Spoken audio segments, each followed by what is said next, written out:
எல்லா நபியும் அறிவிப்பு செய்தது பின்னாடி ரசூல் வருவார்.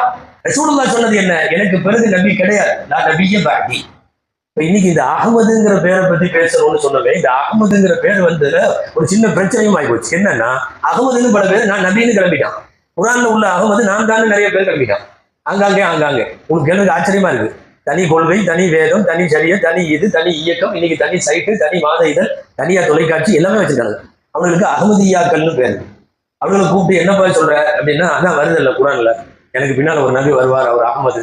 அது ரசூலுல்லாஹ்வோட பேர். அதெல்லாம் இல்லை, பஞ்சாப்ல இருக்காரு. எங்க இருக்காரு? பஞ்சாப்ல இருக்காரு.